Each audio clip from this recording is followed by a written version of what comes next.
ஓம் சைராம், ஜெய் சைராம். என் அன்பின் பிரியமே, என் சுக வாழ்வு ஒரு மேகத்தைப் போல கலைந்து போனது. கஷ்டமான நாட்கள் என்னை கைது செய்துவிட்டன. மனதும் நரம்பும் தளர்ந்து விட்டதால் இரவு நேரங்களில் உறக்கம் வருவதில்லை. நன்மைக்கு காத்திருந்தேன், தீமை வந்தது. நம்பியவர்கள் துரோகத்தை இழைத்தனர். நீதியாக நடந்தேன், அநீதி என்னை அரசாள வந்திருக்கிறது என்றெல்லாம் நீ புலம்புகின்றாய். வெளிச்சத்திலே உன் கால்கள் இடறுகின்றன, பகலிலேயே உன் கண்கள் இருட்டை சந்திக்கின்றன. சந்தோஷத்தை உணராமல் உன் மனம் எப்பொழுதும் துக்கத்தில் மூழ்கி கொண்டிருக்கிறது. மொத்தத்தில் இப்போது நீ நீயாக இல்லை. இதுதானே உன் நிலையானது? குழந்தையே, நீ அவசரப்படுகிறாய். என் மீது மட்டுமல்ல, வாழ்வின் மீதும் நம்பிக்கை வேண்டும், எதிர்காலத்தின் மீதும் நம்பிக்கை வேண்டும். இப்போதுள்ள நிலையில் எல்லாமே உனக்கு எதிரானது போல தோன்றினாலும் கவலைப்படாதே. அது உலக இயல்பு. எதற்கும் ஒரு முடிவு உண்டு. நல்லவர்கள் என்றும் தோற்பதில்லை. உனது நம்பிக்கைக்கு துரோகம் இழைத்தவர்கள் தம் செய்கைக்கு வருந்துவர். இன்று முதல் நீடித்த பொறுமையை கொள். கஷ்டத்தை சகிக்க பழகு. எதையும் எதிர்த்து நில். என்னில் ஆழமான நம்பிக்கை கொள்பவர்களும் ஆத்மாவில் சுத்தமானவர்களும் பாக்கியசாலிகள். விரைவில் உன்னை துன்பத்திலிருந்து மீட்டெடுப்பேன். தைரியமாக செயல்படு. முடிவை நான் தருகின்றேன். நீ ஏன் அனைத்தையும் உன் தலையில் வைத்து கொண்டிருக்கின்றாய்? ஏன் உன் அப்பா நான் உன் வலிகளை தாங்க மாட்டேனா? நீ அழும்போது என் மனம் துடிக்கின்ற துடிப்பை என்னால் எந்த வார்த்தைகளில் உன்னிடம் கூறுவது என்று தெரியவில்லை. உன் மனவலி, உன் உடம்பில் ஏற்படும் வலி என அனைத்தையும் நீ என் பெயர் சொல்லி என்னால் அதை தாங்க முடியாது என்று அதற்கான பலத்தை தாருங்கள் அப்பா என கேட்கின்றாய். உன் வலியை நான் தாங்க மாட்டேனா? உன் கண்ணீரை காணும்போது அதுதான் எனக்கு வலி ஏற்படுகின்றது. உங்கள் பெயரை சொல்லி என்னால் எப்படிப்பட்ட கஷ்டம் தரும் சூழ்நிலைகளையும் தாண்ட முடியும் என்று கூறும்போது நான் உனக்கு எப்படி உதவி செய்யாமல் இருப்பேன்? வலி தாங்காமல் சில நேரம் நீ கதறும்போது என்மேல் கோபம் கொண்டாலும் அது உன் மனதிலிருந்து வருவதல்ல. அதன் பிறகு என்னை மன்னித்து விடுங்கள் என்று கேட்டு நீ என் முன் நிற்கும்போது என் மனம் உன்னை எண்ணி கலங்குகின்றது. என் பிள்ளையை இப்படி விதியால் படும் அவஸ்தைகள் என் முன் இப்படி நிற்க வைக்கிறதே என்று நீ துவண்டு போக மாட்டாய். என்ன கஷ்டம் வந்தாலும் நிமிர்ந்து பறந்து வானமாய் மேலோங்கி நிற்பாய். உன் மனதில் இனம் புரியாத குழப்பங்கள் ஏற்பட்டுள்ளது. அதனால் என்ன செய்ய போகிறோம் என்று கலங்குகிறாய். விரைவில் மாறுதல் ஏற்பட்டு உன் மனம் தெளிவு பெறும். இன்பமயமான வாழ்க்கை இந்த நிமிடத்திலிருந்து ஆரம்பமாகிவிட்டது. உன் துன்பங்கள் அனைத்தும் முடிந்துவிட்டது. இனி அனைத்தும் சுகமே. உன் இல்லத்தில் இருள் நீங்கி வெளிச்சம் வந்துவிட்டது. வாழ்க்கை என்பது பரீட்சை போல. வரும் துன்பங்களையெல்லாம் தேர்வெழுதி வெற்றி பெற்றால் போதும். வாழ்க்கை இனிமையாக இருக்கும். உனது வாழ்க்கையில் இக்கட்டான நிலையில் எடுக்க வேண்டிய முடிவை நீயே முடிவு செய். உன்னுள் இருக்கும் நான் அதற்கு உதவியும் புரிவேன். உன் செயல் அனைத்துமாக உன் சாயப்பா நான் இருப்பேன். உன்னுடைய நீண்ட நாள் கோரிக்கை நிறைவேறப் போகிறது. இது உன் சாயப்பாவின் சத்திய வாக்கு. எனது அருளால் உங்கள் வாழ்வில் அற்புதங்கள் நிகழும். உங்களுக்கான உரிய வெகுமதிகள் விரைவில் கிடைக்கப் பெறுவீர்கள். அது உண்மையாக நிகழும்போது நீங்கள் பெரும் பாக்கியசாலி என்று மகிழ்ந்து சத்குரு ஸ்ரீ சாய் தேவனிடம் நன்றி கூறி சரணாகதி அடையுங்கள். நிச்சயம் உங்கள் வாழ்வு அர்த்தமுள்ளதாக அமையும். என் வார்த்தைகளை நீங்கள் நம்ப வேண்டும்.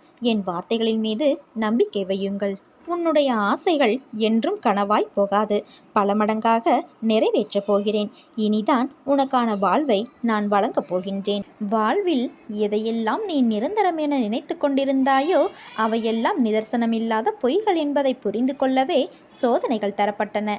யாரை நம்பி உன் உடைமைகளை கொடுத்தாயோ அவர்கள் உண்மை இல்லாதவர்கள் என்பதை உணர்த்தவே பிரச்சனையில் உன்னை சிக்க வைக்க அனுமதித்தேன். அடுத்தவர்களால் உனக்கு ஒருபோதும் நன்மை இல்லை என்பதை உணர்த்தவே அவர்களின் சுயரூபத்தை உனக்கு நான் வெளிப்படுத்தினேன். ஆனால் நீயோ வெகுளியாக இருந்துவிட்டாய். உனது அன்பு குணத்தை, அப்பாவித்தனத்தை அவர்கள் பயன்படுத்தி கொண்டார்கள். பொருளையும் நம்பிக்கையையும் நீ இழந்து விட்டாய். அவமானமும் பட்டாய். அந்த கெட்ட காலங்களை நினைத்து பார்க்க வேண்டாம். அவையெல்லாம் பஞ்சு மெத்தையில் உனக்காக வைக்கப்பட்ட பெரிய முட்களைப் போல குத்தி கொண்டிருந்தவை. இந்த காலங்கள் மாறிவிட்டன குழந்தையே. இனி வருவதெல்லாம் உனக்கு வசந்த காலங்கள். இதோ நான் உனது வலது கையை பிடித்து தூக்கி நிறுத்தினேன். இந்த உலகில் என்னை விட உனக்கு உண்மையான உறவுகள் யாரும் இல்லை என்பதை நீ புரிந்து கொள்ள வேண்டும் என்பதற்காக. பொய்யான உறவுகளை உன்னிடமிருந்து விலக்கி வைத்தேன். என் குழந்தை ஆனந்தமாக இருக்க வேண்டும் என்பதற்காக செய்தேன். ஆனந்தமே பிரம்மம் என்பதை நீ உணர்ந்து கொள்வதற்காக செய்தேன். ஆனந்தம் மனமகிழ்ச்சியாக இருக்கும்போது அல்லவா வருகிறது. மனமகிழ்ச்சி எப்போது வருகிறது? உன் கோரிக்கைகள் அனைத்தும் நிறைவேறிய பிறகுதானே வருகிறது. அதனால் உனது கோரிக்கைகள் அனைத்தையும் நிறைவேற்றி உன்னை ஆனந்தமாக வைத்துக்கொள்ளவே இவ்வளவு நேரமும் முயன்று கொண்டிருக்கிறேன். உனக்கான வழியை நான் அமைத்து விடுவேன். எதுவும் என்னால் சாத்தியமென்று நீ என்னை நம்பி இருக்கும்போது நான் எப்படி உனக்கு வழிகாட்ட மறப்பேன்? நீ நினைத்தது நிச்சயம் நடக்கும். நான் அதை நடத்தியும் தருவேன். என் உதியை நெற்றியிலிட்டு வெளியிடங்களுக்கு செல். உன்னை நோக்கி வரும் எதிர்மறை சக்தியிலிருந்து உன்னை என் உதி காக்கும். தேவையில்லாமல் உன்னை நீ வருத்தி கொள்ளாதே. நீ உன் வாழ்க்கையில் தத்தளித்து கொண்டு இருக்கிறாய் என்பதை நான் அறிவேன். உன்னை எனது கரம் கொண்டு இறுக பிடித்து காப்பாற்றி கொண்டிருக்கின்றேன். இன்னும் சில நாட்களில் அனைத்தும் மாறும். உன் அருகில்தான் நான் இருக்கின்றேன். என் ஆதரவு என்றும் உனக்கு உண்டு. எதிலும் துணிந்து இறங்கு. வெற்றி உனக்கே தருவேன். என் கண்கள் உங்களை காணும்போது எந்த தீமையும் உனக்கு தீங்கு செய்யாது. நீ என் கண்களின் கதிர்வீச்சு மூலம் பாதுகாக்கப்படுகிறாய். கவலைப்படாதே. என் கண்களை பார்த்து கொண்டே இரு. அது போதும். பிரச்சனைகளை எதிர்கொள்ளும் வலிமையை தரும். தர்மத்தின்படி தூய வாழ்க்கை நடத்துவதால் தான் இப்படி துயரங்களை சந்திக்கிறேன் என்று நினைக்காதே. நேர்மையாக வாழும்போது சில இன்னல்கள் வரத்தான் செய்யும். அதற்கான வழிநெறி தவறி வாழ்க்கையை நடத்துவது உன் அழிவை நீயே தேடிக்கொள்வதற்கு சமம். உன்னுள் இருக்கும் கவலைகளை பிறரிடம் சொல்லாதே.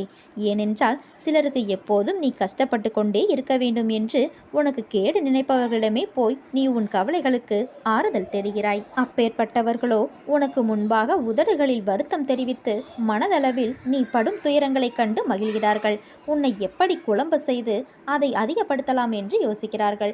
உன்மேல் உண்மையான அன்பும் அக்கறையும் கொண்டவர்கள் யார் என்பதை புரிந்து கொள். அதே சமயம் உன்னை சுற்றியுள்ளவர்களில் யார் நல்லவர் என்று நினைத்து எல்லோரையும் சந்தேகப்படாதே. அன்பை புரிந்து கொள்ளும் நேரம் சூழ்நிலை நிச்சயம் வரும். எதற்காகவும் விரக்தி அடையாதே. பயமின்றி உன் இலக்குகளை நோக்கி போய்கொண்டே இரு. யாரையும் இகழ்ந்து பேசாதே. எவரையும் துச்சமாக கருதாதே. நம்பிக்கையானவர்களாக அவர்களுக்கு இருந்தும் உன்னை காயப்படுத்தியதற்காக உண்டான தீவினை அவர்களையே போய் சேரும். நிம்மதியுடனும் சந்தோஷத்துடனும் வாழ்வாய். அதற்கு நான் பொறுப்பு. உனக்கு எல்லா சூழ்நிலைகளிலும் நான் துணை நிற்பேன். நான் உனக்கு துணை நின்று உண்மையை எடுத்துரைப்பேன். என்மேல் நீ கொண்ட நம்பிக்கையும் பொறுமையும் உன்னை எப்போதும் காவலாய் காக்கும். என் வார்த்தைகள் மீது நம்பிக்கை வைத்து செயல்படு.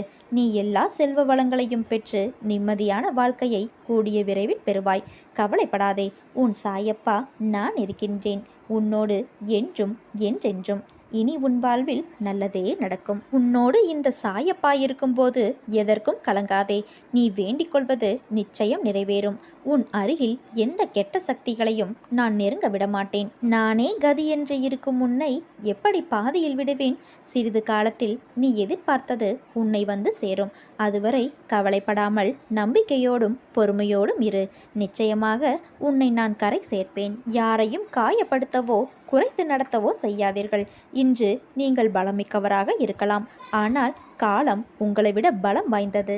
நீ கேட்பதை சாயப்பா வெகு நாட்களாக காத்திருக்க வைக்கிறார் என்றால் நீ கேட்டதை விட அதிகமாக பெறுவதற்கு தயாராகிக்கொள். நான் உன்னோடு இருப்பதால் நீ அனைத்தையும் ஜெயிக்கப் போகிறாய். நான் உனக்கு ஜெயம் தருவேன். கஷ்டம் வந்தால் துவண்டு போகாதே குழந்தையே. அது உன் பூர்வ ஜென்மா கர்மா. இன்பத்தை எவ்வாறு சந்தோஷமாக ஏற்கிறாயோ அதே போல கஷ்டத்தையும் மகிழ்ச்சியோடு ஏற்று என் மீது போட்டுவிடு. அனைத்தையும் உன் தந்தை நான் பார்த்து கொள்கிறேன்.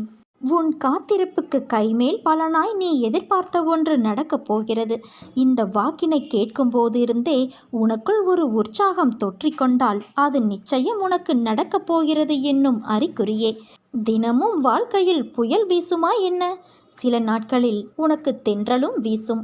இப்போது உன் வாழ்வில் தென்றல் வருடிச் செல்வதைப் போல நீ நினைத்தது நடந்து உன்னை மகிழ்ச்சி கொள்ள வைக்கும். உன் கவனத்திற்கு ஒரு சக்தி உண்டு. அதை நீ பயன்படுத்தும் விதத்தில் உன் வாழ்வே மேம்படும் என்பது நிச்சயம். உன் கவனத்திற்கு சக்தி கொடுத்து அதன் வழியே வெளிப்படும் ஆற்றல் வழியே உனக்கு அனைத்தும் அருள்கின்றது இறை. எந்த கவனத்தை எந்த உணர்வோடு கூடி எதன் மீது செலுத்துகின்றோமோ அது அந்த தன்மையை பெறும். நட்டக்கல்லும் பேசுமோ என்று சொல்லலாம். ஆனால் நாதனின் வழியே அது பேசும் என்ற உணர்வோடு உன் கவனம் செல்லுமானால் கல்லும் நீ உணரும்படி பேசும். யாரையோ எதிரி, துரோகி, நட்பு போன்ற உணர்வோடு உன் கவனம் அதில் செல்லும்போது அதனிடம் அப்படி ஒரு தன்மையே இல்லாவிட்டாலும் அது அந்த தன்மையோடு உன்னால் பலம் பெறும். ஆகாது என்று ஊரும் உலகமும் சொல்வதில் கூட ஆகும் என்ற உணர்வோடு உன் கவனம் செல்லுமாயின் அது எதற்கு ஆகுதோ இல்லையோ உனக்கு அது ஏதோ ஆகும் தன்மையை சர்வ நிச்சயமாக வெளிப்படுத்தும். சில பல நிகழ்வின் வழியே இது எல்லாம் ஆகாது என்ற உணர்வோடு நீ அதில் கவனம் செலுத்தினால் அது உனக்கு ஆகாது போகக்கூட நீதான் அதற்கு வழிவகுத்து கொடுத்து வழி வாங்கிக் கொள்வதும் நீதான். இதையெல்லாம் கடந்து உன்னுள் உன் கவனத்தை நலம் பெறுவேன், வளமடைவேன், முன்னேற்றமடைவேன் என்றும் தீர்க்கத்தோடு நீ உன் கவனத்தை அவ்வுணர்வோடு செலுத்தும்போது அதுவும் சர்வ நிச்சயமாக மாற்றத்தை விளைவிப்பதை அனுபவிக்கலாம். எப்போதெல்லாம் ஏதோ சரியில்லை, குறை, அழிய வேண்டும், நாசமாக போக வேண்டும் என்று எதை நினைத்து உன் கவனத்தை செலுத்தினாலும் செலுத்துவது நீதான் என்பதால் உனக்கும் அந்த உணர்வோடு கூடிய கவனத்தின் தாக்கம் உன் வாழ்விலும் பிரதிபலிக்கும். அதே எல்லாம் மாறும், முன்னேறும், திருந்தும், திருத்தப்படும் என்று வாழ்த்த அந்த உணர்வோடு கூடிய கவனம் அதோடு சேர்த்து உன்னையும் சிறப்புற வாழ்விக்கும். எதில், ஏன், எந்த உணர்வோடு நாம் கவனத்தை செலவு செய்கின்றோம் என்று உணர அதில் அதை போலவே நமக்கும் வருமானம் வரும். இறைவன் உனக்கு அளித்துள்ள பலத்தை எப்படி பயன்படுத்தி கொண்டு இருக்கிறீர்கள் என்பதைத்தான் இப்போது நீ வாழ்ந்து கொண்டு இருக்கும் வாழ்க்கை கொடுத்து கொண்டு இருக்கிறது. இதில் இறைவன் மீது தவறு, விதி, வினை, நேரம், காலம், யோகம், வரம் என்பதையெல்லாம் கடந்து உனக்கு அருளிய பொருளை செலவு செய்து என்ன வாங்கி அது என்ன கொடுக்கிறது என்பதே உன் வாழ்க்கையாக இருக்கிறது. இங்கே யார் திருந்த வந்திருக்கிறார்களோ இல்லையோ, நீ உன்னை திருத்திக் கொள்வதற்காகத்தான் வந்திருக்கின்றாய். அதற்கான வேலையை நீ தொடங்கு. பூஜை, புனஸ்காரங்கள், சடங்கு சம்பிரதாயங்கள் இவையாவும் நம் மனதை தூய்மைப்படுத்துவதற்கான வழிமுறைகள் மட்டுமே. இருந்தாலும் உள்மனது பரிசுத்தமானதாக இல்லை என்றால் எவ்வளவுதான் வழிபாடுகள் செய்த போதிலும் என் பக்தர் என்ற தகுதியை நீ அடைய முடியாது. இதை மட்டும் நினைவில் வைத்துக்கொள். நீ நம்பிக்கையோடு இரு, நல்லதே நடக்கும். என் பார்வைப்பட்ட இந்த நொடி முதலே நீ ஆசைப்படும் வாழ்க்கை உனக்கு ஆரம்பமாகும் நேரம் கூடிவிட்டது. பேரதிர்ஷ்டம் உன்னை தேடி வரப்போகிறது குழந்தையே. ஒரு பொருள் உனக்கு கிடைக்காவிட்டால் இது ஏன் உனக்கு கிடைக்கவில்லை, எதற்காக கிடைக்கவில்லை என்று யோசித்துப்பார். உன் எதிர்காலத்தை ஒப்பிட்டு யோசித்துப்பார்.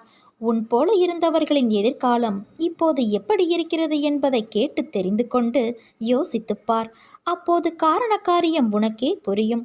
உன்னிடம் உள்ள பிரச்சனை என்ன தெரியுமா? உனக்கு தைரியம் கிடையாது, வைராக்கியம் கிடையாது. இருந்திருந்தால் உன் லட்சியத்தை நீ அடைய எப்போதோ முயற்சி செய்திருப்பாய். ஆனால் உன் தோல்வியை நினைத்து தாழ்வு மனப்பான்மையடைந்து அதிலிருந்து தப்பிக்க பிரச்சனைகளை வளர்த்து கொண்டாய். நீ சொன்னதை நான் கேட்க வேண்டும் என்று அடம் பிடிக்கிறாயல்லவா? நான் சொல்வதையும் நீ கொஞ்சம் கேட்க வேண்டும் தானே? உன் எதிர்காலம் நன்றாக இருந்தால்தான் எனக்கு பெருமை. நீ வாழ்வாங்கு வாழ வேண்டும். நிச்சயம் வாழ்வாய். என் மனம் உனக்கு புரியும் என்று நான் நினைக்கின்றேன். என்னுடைய மனதை போட்டு குழப்பும் பிரச்சனை விரைவில் சரியாகிவிடும் என்று மட்டும் ஆழமாக மனதில் சொல்லிவிட்டு வேலையை பார். விரைவில் அதிசயம் நடக்கும்.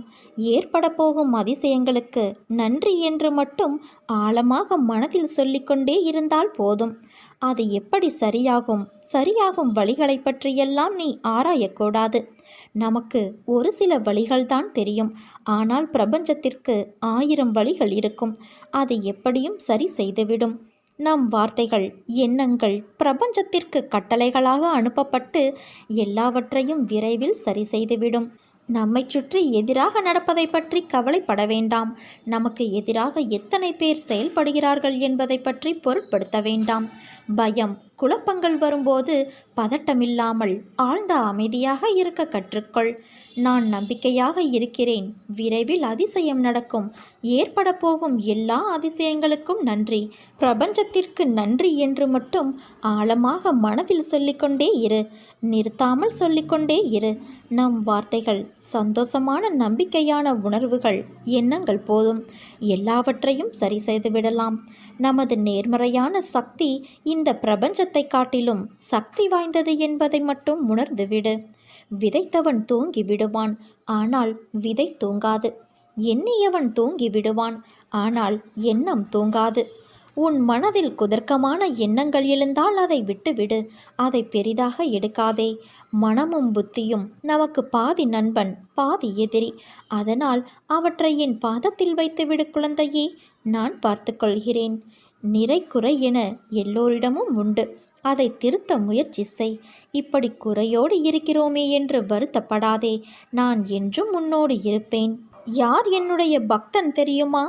யாரையும் வெறுக்காதவன், அனைவரிடமும் நட்பு பூண்டவன், எல்லாவற்றிடமும் கருணை உடையவன், அகங்காரம் விட்டவன், இன்பத்தையும் துன்பத்தையும் சமமாக கருதுபவன், பொறுமை உடையவன், எப்போதும் திருப்தியுற்றவன், எப்போதும் யோகத்தில் நிலை பெற்று செயல் புரிபவன், தன்னை கட்டுப்படுத்தியவன், திட சங்கல்பமுடையவன், மனதையும் புத்தியையும் என்னிடம் அர்ப்பணம் செய்தவன், யார் பிறரை துன்புறுத்துவது இல்லையோ, யாரை பிறரால் துன்புறுத்த முடியாதோ, யார் மகிழ்ச்சி, கோபம், பயம், மனக்கிளர்ச்சி இவற்றிலிருந்து விடுபட்டவனோ, இத்தகையவனே எனக்கு பிரியமானவன். எதையும் சார்ந்திருக்காதவன், தூயவன், சுறுசுறுப்பு உடையவன், துன்பமோ இன்பமோ எது வந்தாலும் பொருட்படுத்தாதவன், எப்போதும் துயரப்படாதவன், தனக்கான எல்லா முயற்சிகளையும் விட்டவன், புகழ்ச்சி இகழ்ச்சியை சமமாக கொள்பவன், அமைதியாக இருப்பவன், ஆழ்ந்த சிந்தனையுடையவன், சிறிதே கிடைத்தாலும் அதில் திருப்தி கொள்பவன், உலகே தன் வீடாக இருப்பதால் தனக்கென்று வீடு இல்லாதவன், தன் கொள்கையில் உறுதி படைத்தவன், இத்தகையவன்தான் என் பக்தன். நிச்சயம் உன்னை நான் கரை சேர்ப்பேன். நானே கதி என்று இருக்கும் உன்னை எப்படி பாதையில் விடுவேன்? இன்னும் சிறிது காலத்தில் நீ எதிர்பார்த்தது உன் கையில் வந்து சேரும். நீ கவலைப்படாதே. நான் உன் முன்னேதான் அமர்ந்து கொண்டு இருக்கிறேன். உன் கோரிக்கைகளை கேட்டுக்கொண்டே இருக்கின்றேன். ஆனால் நீயோ, அப்பா எனக்கு நிம்மதியில்லை, சரியாக சாப்பிட முடியவில்லை, கழுத்தை நெரிக்கும் கடன்கள் எனக்கு நிறைய இருக்கிறது, எனக்கு நிறைய பணம் வேண்டும், நீங்கள்தான் கிடைக்க வழி செய்ய வேண்டும், சொல்லுங்கள் என்று கூறுகிறாய். இதுதானே உன் கோரிக்கை? உனக்கு செய்யாமல் வேறு யாருக்கு நான் செய்ய போகிறேன்? ஆனால் வருவதற்கு முன்பு உனக்குள் இருக்கும் அகங்காரங்கள், அகந்தைகள், மமதைகள், ஆசைகள் இவை அனைத்தையும் தீ வைத்து எரித்து விட்டு வா. அஞ்ஞானத்தால் கட்டப்பட்டு தவித்து கொண்டு இருக்கிறாய். அதற்காக என்னை பரீட்சித்து பார்க்கிறாயா? நான் பாரபட்சமின்றி செய்பவன். யாருக்கும் பேதம் பிரித்து பார்க்க மாட்டேன். அனைவரும் என் பிள்ளைகள். உன் கர்ம பலன்கள் இப்படி உன்னை பேச வைக்கிறது. அது உன் தவறு இல்லை. ஆசைகளை தவிர்த்துவிடு. உன்னை தேடி அனைத்தும் வந்து நிற்கும். நம்பிக்கை வேண்டும். தைரியமாக எப்படி வாங்க முற்படுகிறாயோ அதை அடைப்பதற்கும் நான் வழி செய்வேன். உன்னை ஒருபோதும் கைவிட மாட்டேன். நம்பிக்கை என்னும் மச்சாணியாக என்னை உன் மனதில் நிறுத்து. பொறுமையாய் வாழ்ந்து வா. உன்னை சேர்க்க வேண்டிய இடத்தில் நான் சேர்க்கிறேன். என்னை சரணடைந்த உன்னை என்னிடம் ஒப்படைத்துவிட்டு நீ என் மீது முழு நம்பிக்கை வை. உன் பாரம் மட்டும் அல்ல, உன் பாவத்தையும் சேர்த்து சுமக்க நான் தயாராக இருக்கிறேன் என் செல்வ குழந்தையே.